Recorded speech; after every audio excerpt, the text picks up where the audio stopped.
우리 말씀의 제목을 함께 다 같이 읽어보도록 하겠습니다. 시작. 다윗의 집안에서 되풀이 되는 죄. 교회를 다니다 보면 조상으로부터 흘러내려오는 저주를 끊어라, 뭐 이런 얘기를 들어보신 적이 있으실까요? 조상으로부터 내려오는 저주를 끊어라. 이 교회 안에는 크게 두 진영이 있어요. 신학을 해석하는 두 진영이 있어요. 칼빈주의와 알미니안이라고 하는 두 진영이 있죠. 한쪽은 하나님의 주권만 인정을 하는, 인간의 그 어떤 노력도 인정하지 않는, 모든 것을 하나님이 다 하신다라고 하는 그런 측이 있고요. 또 한쪽은 인간의 열심이, 하나님의 그 열심을 우리 안에 현실이 되도록 인간이 열심히 일해야 된다, 인간이 하나님 앞에 열심히 살아야 된다라고 얘기하는, 한쪽은 하나님을 강조하고 한쪽은 인간의 열심을 강조하는 그런 두 진영으로 나눌 수가 있어요.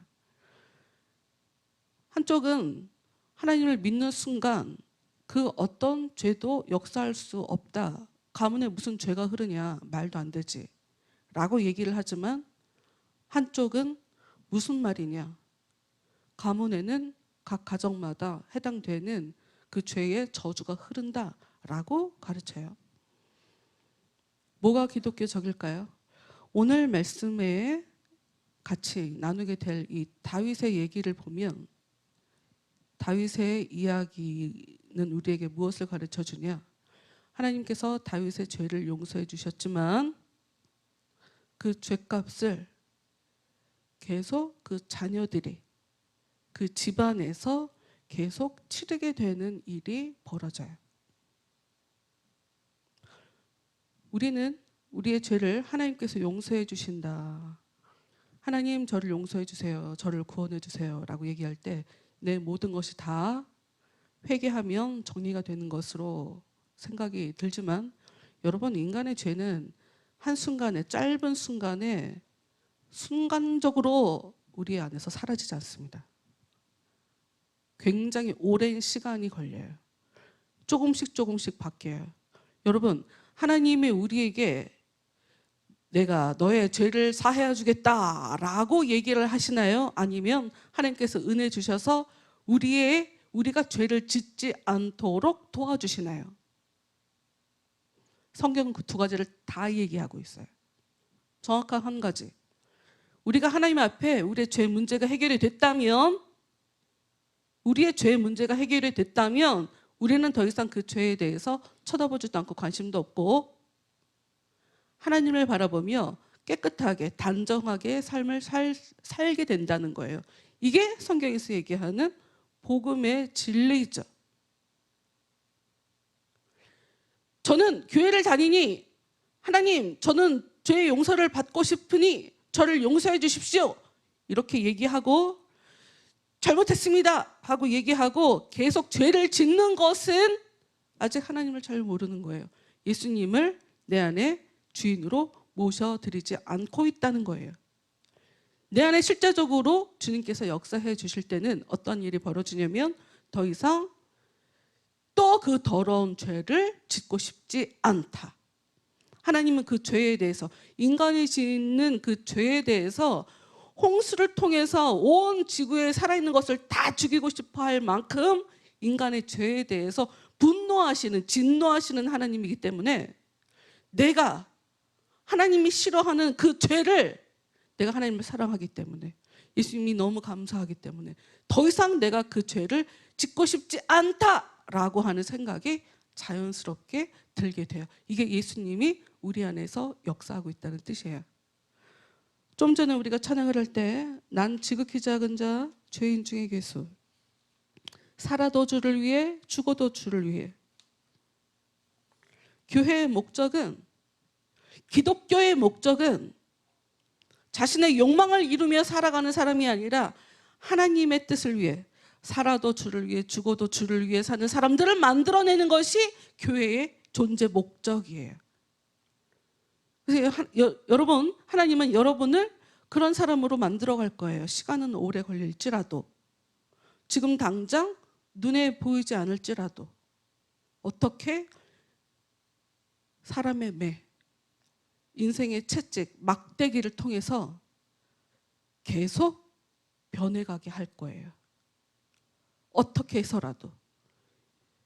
당대에서 안 끊어지면 그 다음 때에서, 그 다음 때에서 안 끊어지면 또 그 다음 때에서 점점 사람들을, 그 집안에 흐르는 가게 저주를 끊어내시면서 그 집안에 하나님께서 계속 다스리시도록, 예수님께서 다스리시도록, 더 이상 죄의 저주가 그 가정에서 역사하지 못하도록 완전히 변화시키는, 종자 개량을 시키는 그런 일을 하나님께서 하실 겁니다. 말씀을 보도록 할게요. 말씀을 봅시다. 사무엘하 13장 1절. 그 후에 이 일이 있느니라. 처음 시작이 좀 희한하죠. 그 후에 이 일이 있느니라. 무슨 일이 있었는데요? 그 앞에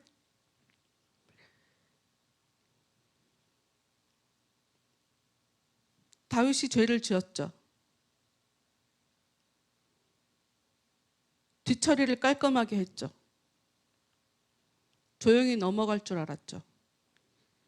1년 이상 아무 일도 일어나지 않았어요. 아이가 태어날 때까지 아무 일도 일어나지 않았어요. 그러나 때가 되니 일이 터졌어요. 나단 선지자가 나타나서 다윗에게 죄를 지적하고 깨닫도록 역사해 주었어요. 그때 하나님께서 철저하게 다윗이 얼마나 큰 죄를 저질렀는지 깨닫게 하시고 입으로 회개하게 하시고 죄인이다 라고 하는 것을 자기 스스로 인정하도록 만드셨죠. 그리고 그 결과, 죄의 결과물인 아이는 죽게 만드셨어요. 그 일 후에예요. 그 일 후에.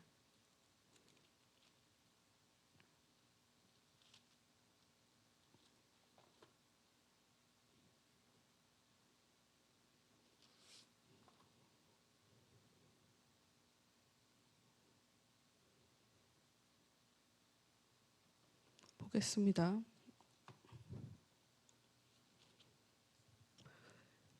그 후에 이 일이 있느니라.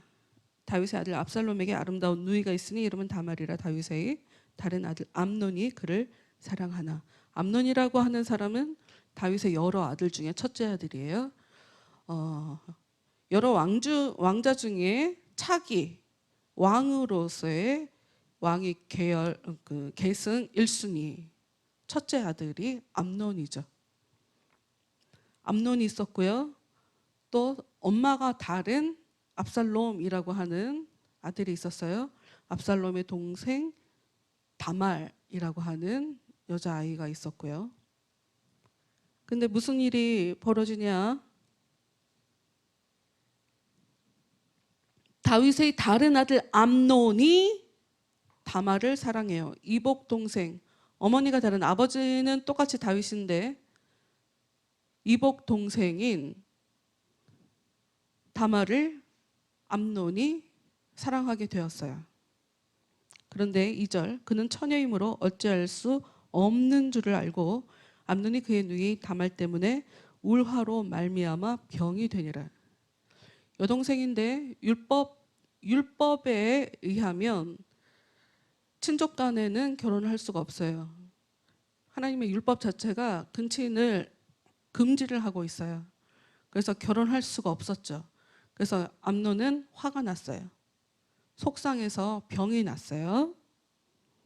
3절, 암논에게 요나답이라고 하는 친구가 있으니 그는 다윗의 형 시므아의 아들이요 심히 간교한 자라. 요나답이라고 하는 사람이 나오는데 얘는 누구냐? 암논에게 있어서 사촌이에요. 사촌. 다윗의 형 시므이라고 하는 셋째 형 시므이라고 하는 사람의 아들인데, 여기 보면 심히 간교한 자라라고 써 있죠. 히브리 원문에 보면 지혜롭다라고 써 있어요. 근데 우리가 개역 성경에 심히 간교한 자라고 써 있죠. 이게 이유가 있어요. 지혜롭긴 지혜로워요. 상황 판단력도 있고요. 아이디어도 있어요. 문제 해결 능력도 있고요. 그런데 뭐가 문제냐? 이게 나쁜 쪽으로 작동을 한다. 소위 말해서 죄를 짓는 잔머리가 있는 거죠. 잘 보긴 잘 봐요. 그러니까 지금 잘 봐요. 그 요나답이 이야기를 하는 거예요. 4절. 그가 암논에게 이르되 왕자여 당신은 어찌하여 나날을 이렇게 파리하여 가느냐. 병이 나서 밥을 못 먹으니 마르겠죠. 밥맛이 없으니. 내게 말해주지 아니하겠느냐 하니 암논이 말하되 내가 아우 압살롬이 누이 다말을 사랑함이니라 하니라. 이 장면을 보면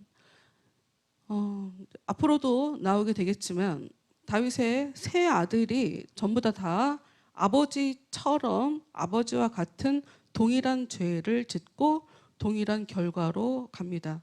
이게 무슨 말이냐면 금지된 여자들을 취하려고 했고 취하기도 했고 취하려고도 했고 그러다가 죽게 되는 거. 그 죽음으로 이어지는 거. 그러니까 다윗이 금지된 자기 여자가 아닌 밧세바를 취하면서 그의 남편을 죽이잖아요. 똑같은 일이 벌어지는 거예요. 아들 셋이. 다윗이 혼자 그 일을 하고 조용히 아기가 죽으면서 정리가 될 걸로 생각 들었지만 아들 셋이 동일하게 그 과정을 겪습니다.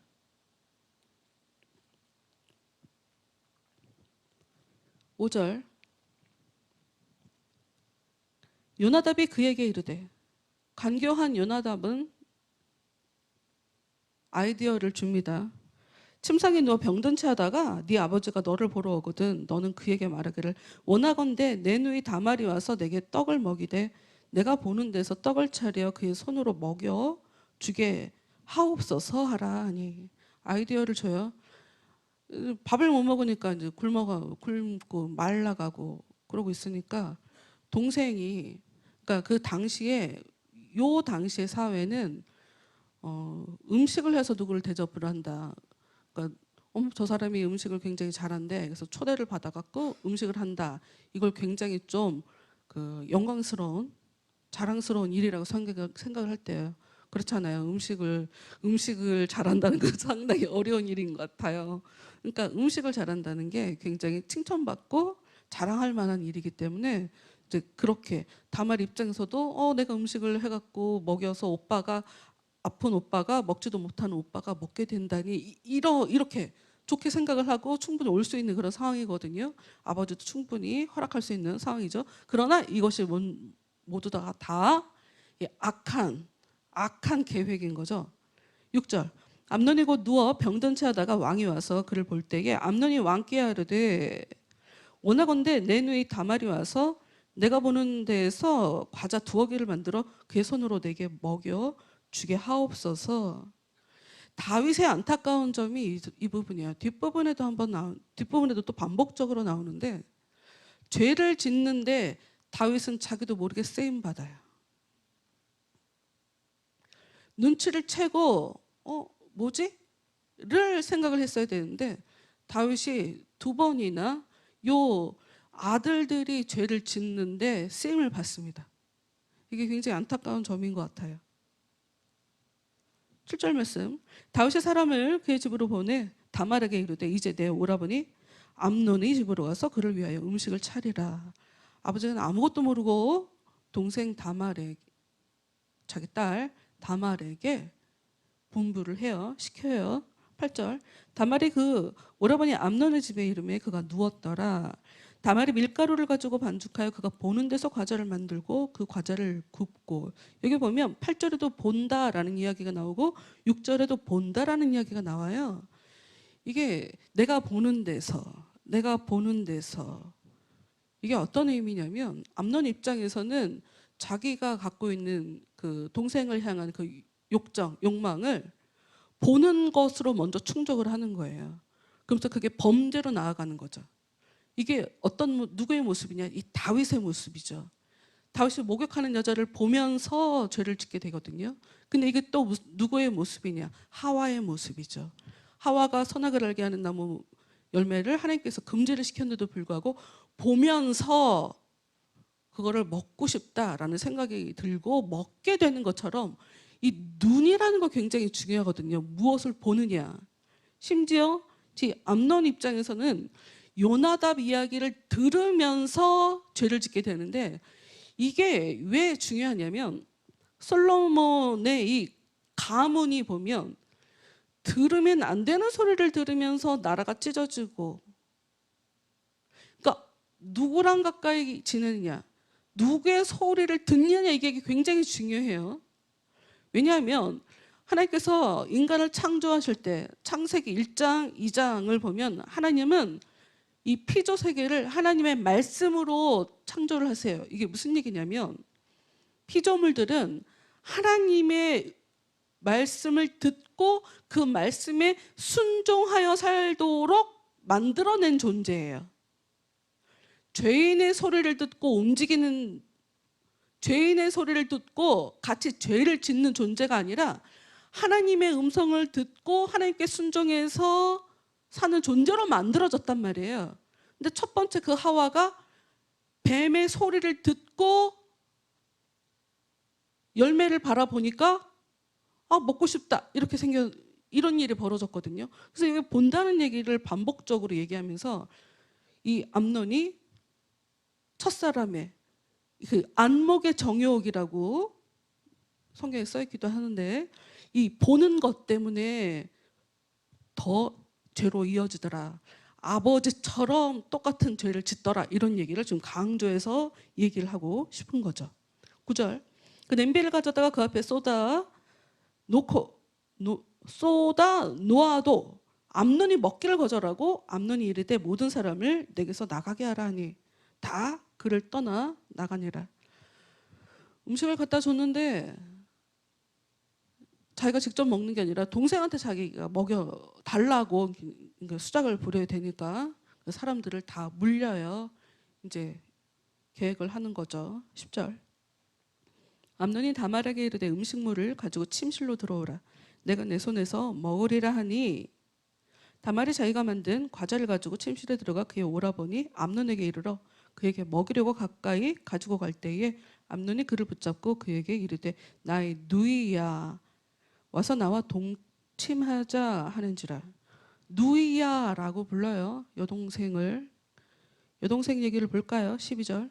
그가 그에게 대답하되 아니라 내 오라버니여 나를 욕되게 하지 말라. 누이여라고 부르는 것도 참 괴상하고, 그러니 오라버니 이러지 마세요라고 얘기를 했지만 이게 뭐 약한 여자가 힘으로 감당할 수 있나요? 암논이 원하는 대로 일이 이루어지죠. 다말 이야기를 좀 더 보면 이런 일은 이스라엘에서 마땅히 행하지 못할 것이니 이 어리석은 일을 행하지 말라. 어리석다라고 써 있지만 수치스러운 일이라고 써 있어요. 그러니까 이게 무슨 얘기냐면 이스라엘 율법 자체가 여자가 결혼을 했는데 처녀가 아닐 경우에 그 여자를 죽일 수 있어요. 그러니까 지금 이 상황이 어떤 상황이냐면 오빠랑 같이 결혼을 하지 않으면 이 다말 입장에서는 평생을 결혼을 하지 못하고 살게 되는 그런 운명이 돼버리는 거예요. 그리고 수치스럽죠. 처녀성을 잃었으니까. 13절. 내가 이 수치를 지니고 어디로 가겠느냐. 너도 이스라엘에서 어리석은 자 중의 하나가 되리라. 그렇죠. 오빠도 평생 왕이 될 사람인데 앞으로 서열 1위라니까요. 암묵적으로 이 사람이 지금 왕이 될 거라고 온 나라가 생각하고 있다니까요. 그러니까 요나답도 옆에서 암논이 원하는 대로 이렇게 아이디어를 주는 거잖아요. 평생을 따라다닐 거 아니냐고, 나쁜 사람으로 동생한테 그랬던. 이제 청하건대 왕께 말하라. 그가 나를 내게 주기를 거절하지 아니하시리라. 이 다말은 이제 좀 그런 희망을 갖고 있어요. 아버지가 허락해 주실지 모른다. 율법은 금하고 있지만 그러니까 믿음의 조상이라고 하는 아브라함 그리고 그의 아들 이삭이 둘 다 친척들이랑 결혼을 하거든요. 사촌이랑 결혼을 하죠. 아버지 아브라함 사촌이랑 결혼하고 그 아들인 이삭은 외사촌이랑 또 결혼을 하고, 그러니까 집안 안에서 실제로 누이들이랑 결혼하는 일이 있었기 때문에 뭐 아버지가 원한다 그러면 뭐 일이 되지 않겠냐 뭐 이런 얘기를 하고 있는 거죠. 14절 암논이 그 말을 듣지 아니하고 다말보다 힘이 셈으로 억지로 그와 동침하니라.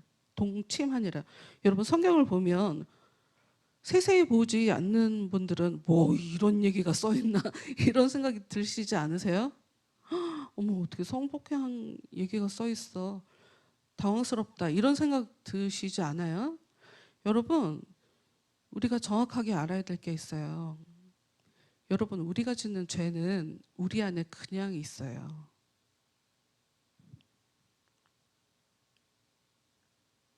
하나님 앞에 구원은 무엇이 구원이냐면 우리가 저지른 죄가 드러나는 거예요. 내가 죄인임을 하나님 앞에 인정하는 게 이게 진짜 구원인 거예요. 성경은 사람들의 죄 지은 거 자체를 고발하고 싶은데 의미를 두는 게 아니라 믿음의 자녀들 가운데도 하나님이 선택한 사람들 안에도 이렇게 온전하지 못한 하나님이 하나님의 자녀들을 만들어내는 하나님의 나라를 세워가고 있는 과정인데도 불구하고 이렇게 불완전한 인간의 세계이기 때문에 이런 일이 일어나더라라고 하는 것을 얘기하고 싶은 거예요. 이런 일이 일어나도 다윗은 끝까지 왕이에요. 솔로몬 영화롭게 나라가 아주 탄탄하게 세워져서 아주 치리를 잘합니다. 가리는 게 능사가 아니라 드러내는 거예요. 이런 일이 일어났다.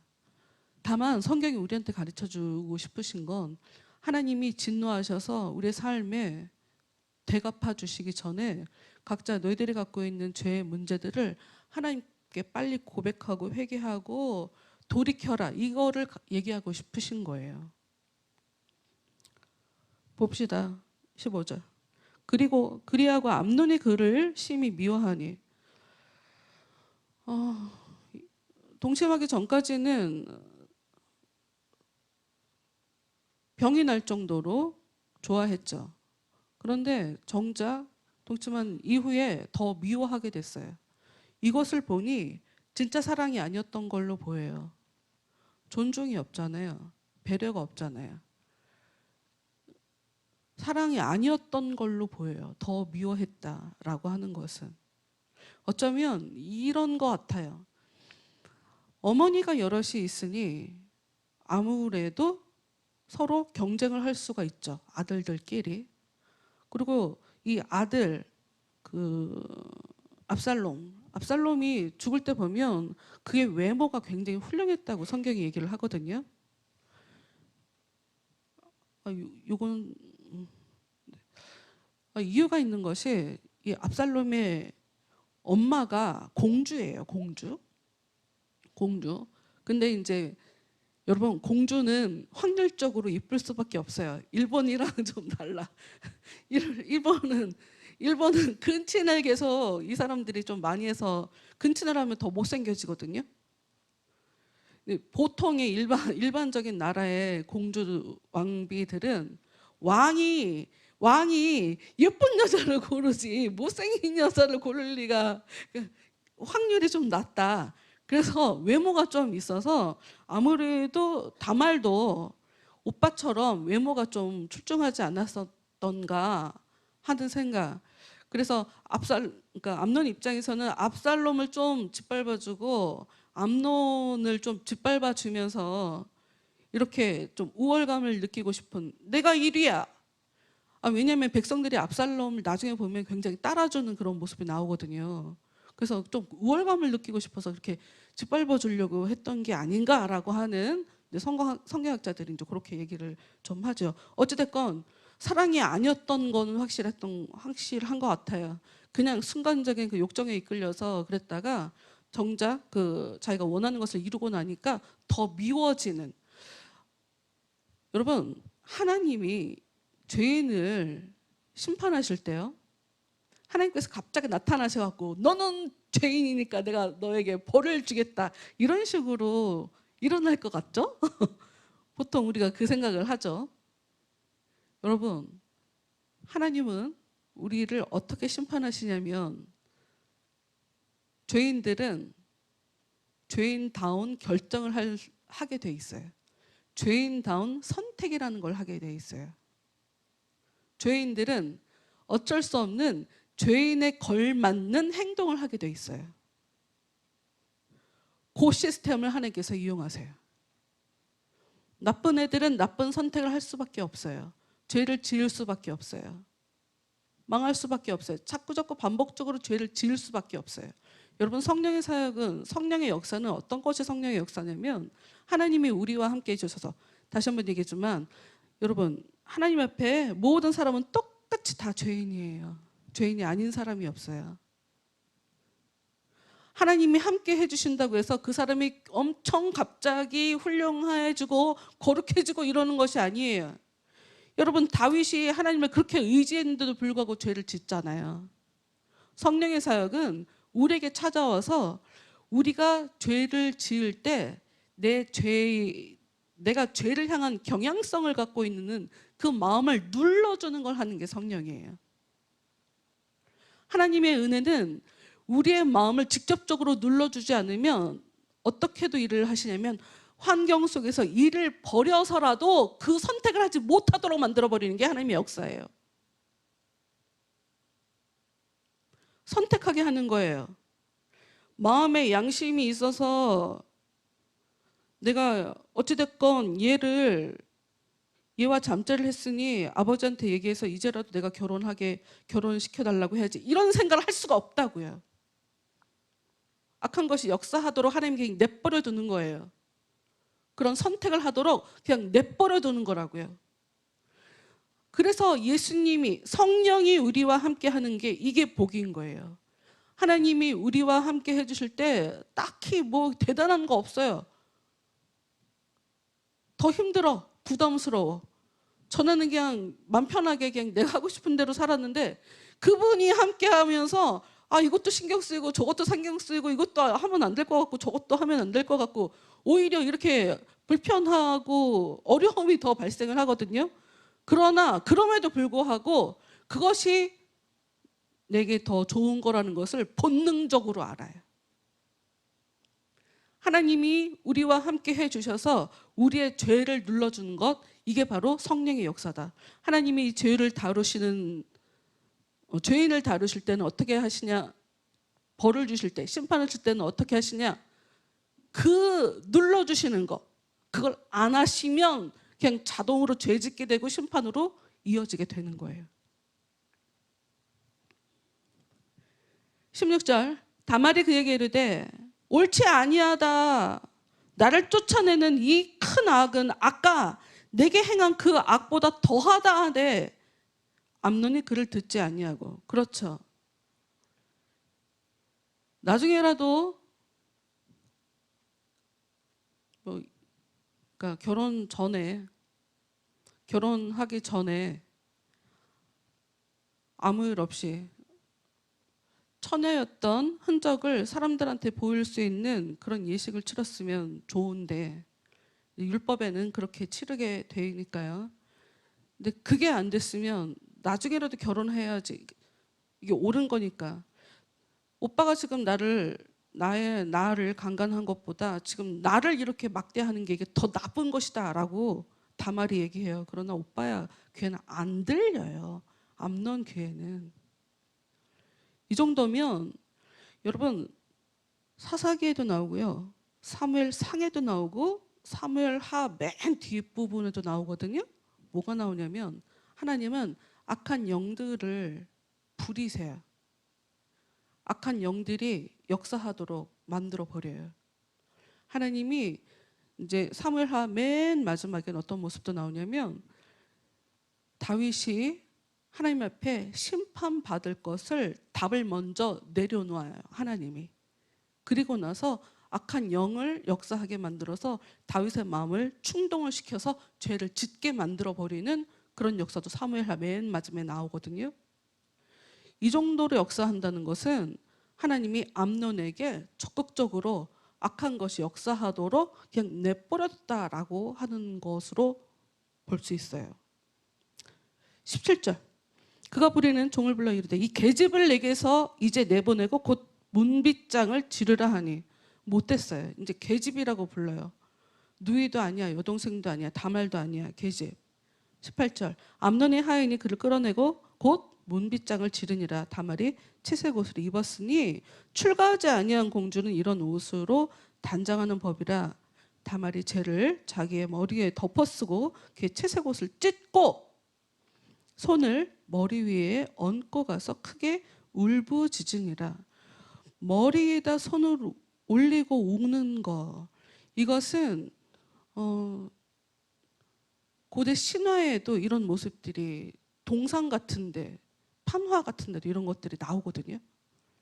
실제로 힘든 일을 당했을 때, 어려운 일을 당할 때, 특히 여자들이 남자들한테 나쁜 일을 당했을 때 이렇게 표현하는 것들이 이렇게 나와요. 뭐가 문제가 일어나냐? 이제 오빠 압살롬이 이 일로 인해서 어떤 결단을 하게 돼요. 20절. 그의 오라버니 압살롬이 그에게 이르되 내 오라버니 암논이 너와 함께 있었느냐? 그러나 그는 내 오라버니니 누이야 지금은 잠잠히 있고 이것으로 말미암아 근심하지 말라. 일단 동생을 위로해줘요. 걱정하지 말라고, 근심하지 말라고, 잠잠히 있으래요. 이에 다말이 그의 오라버니 압살롬의 집에 있어 처량하게 지내니라. 다윗 왕이 이 모든 일을 듣고 심히 노하니라. 압살롬은 암논이 그의 누이 다말을 욕되게 하였으므로 그를 미워하여 암논에 대하여 잘잘못을 압살롬이 말하지 아니하니라. 여러분, 압살롬이 여동생을 위로해요. 아버지한테 쫓아가서 이것이 옳지 않습니다, 잘못했습니다 하고 얘기하는 것이 율법에 근거해서 옳은 행동이에요. 율법은 눈에는 눈, 이에는 이거든요. 정당한 자기 요구를 할 수 있는 그런 자격이 있어요, 압살롬에게는. 그러나 압살롬은 법대로 처리하지 않아요. 자기가 직접 복수합니다. 마치 잠잠히 있어라, 걱정하지 마라. 이게 무슨 일인가? 이해하고 넘어가려나? 아니면 왕이 될 본인이, 암논은 왕이 될 사람이니 어쩔 수 없다 하고 넘어가려나? 아니에요. 때를 기다렸다가 자신이 직접 복수해버려요. 그러니까 암논은 죄를 짓고 그 죄값으로 죽음을 당해요. 자기 동생 압살롬에게.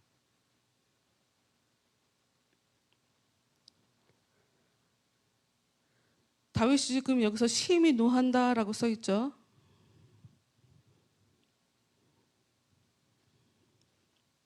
이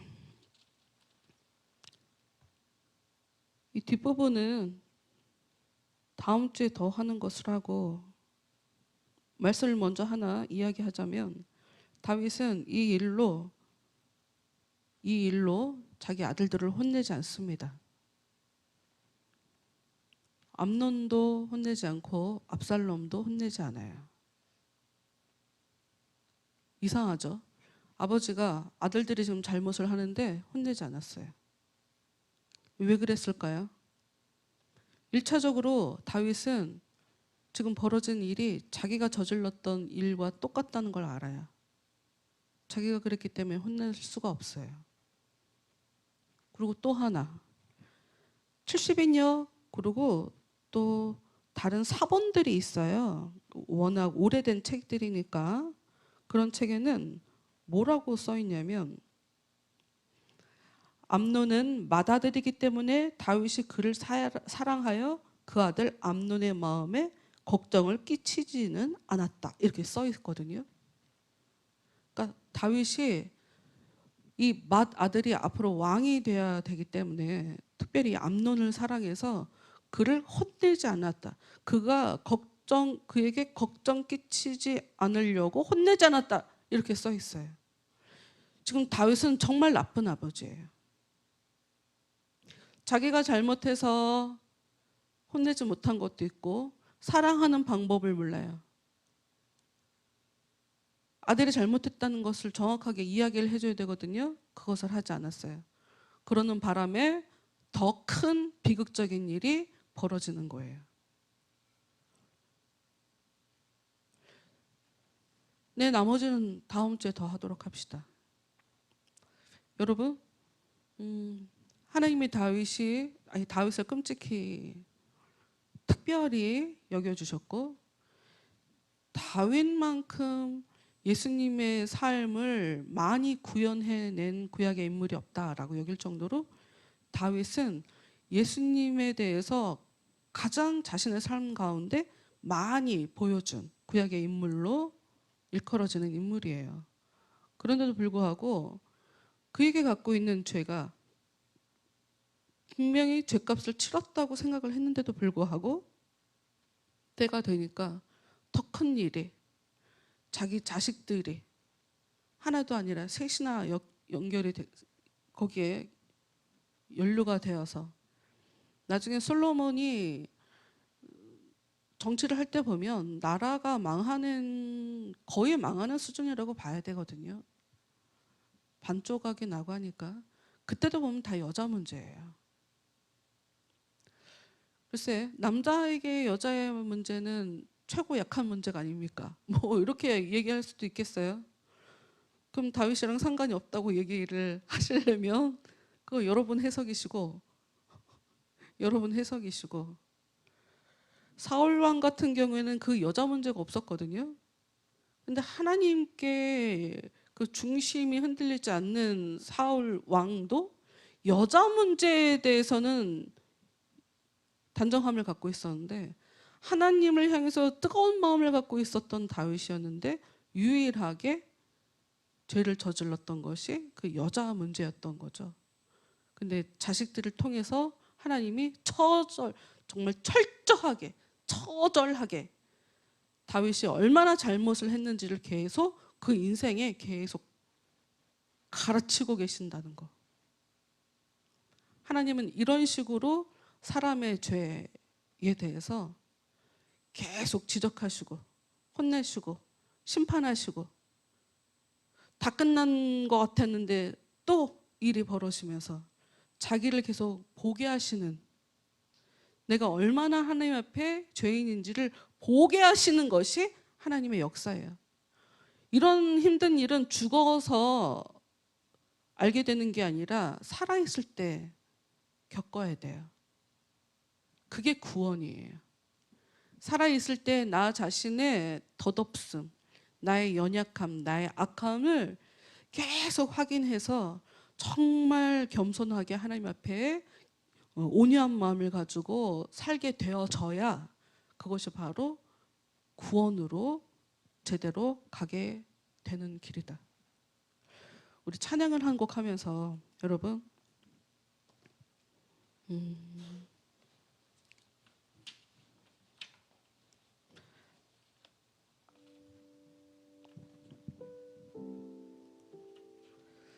죄인은 우리는 어쩔 수 없이 하나님의 역사에 하나님의 다루심 때문에 우리 삶 가운데 슬픈 일이, 어려운 일이, 속상한 일이 벌어질 수밖에 없어요. 외롭고 고통스럽고 서운하고 등등. 이 일이 벌어진 데 있어서 나 스스로가 기여한 게 있을 거예요. 그걸 빨리 찾으세요, 여러분. 그리고 또 하나, 하나님은 단순하게 우리의 죄를 지적하는 데 머물러 있는 그런 분이 아니에요. 그럼에도 불구하고 인정하고 빨리 털고 나랑 더 잘 살아보자. 내가 원하는 대로 잘 살아줘. 라고 하는 하나님의 그 기대, 너 힘든 거, 네 죄 문제 내가 십자가에 다 정리했단 말이야. 나를 그냥 받아들이기만 하면 돼. 라고 하는 예수님의 그 기대가 있단 말이에요, 우리 안에. 슬플 때, 괴로울 때, 어려울 때, 외로울 때, 여러분 기억하세요. 예수님이 역사하고 있기 때문에 예수님이 여러분을 위해서 예수님께서 기도하고 계세요. 그리고 하나님은 예수님께서 직접 기도도 하시지만 다른 누군가를 통해서 기도하게 만들어요. 혼자라고 생각하실 때, 내 옆에 아무도 없다고 생각 드실 때 예수님을 생각하세요. 누군가는 여러분을 위해서 기도하고 있을 거예요.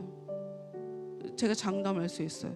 여러분, 누군가는 위해서, 여러분을 위해서 누군가는 기도하고 있을 거예요. 혼자라고 생각되는 건 마귀의 음성이에요. 예수님의 음성을 들으세요. 믿으세요. 저도 속상할 때가 있고 우울할 때가 있고 많거든요. 저도 힘들 때. 그때 우울함에 슬픔에 내 마음을 내어주지 마세요. 믿으세요. 그리고 회개하기 원하시는 예수님을 바라보세요. 그리고 정리할 걸 정리하세요. 그래야 여러분이 편안함을 누리며 사실 수 있어요.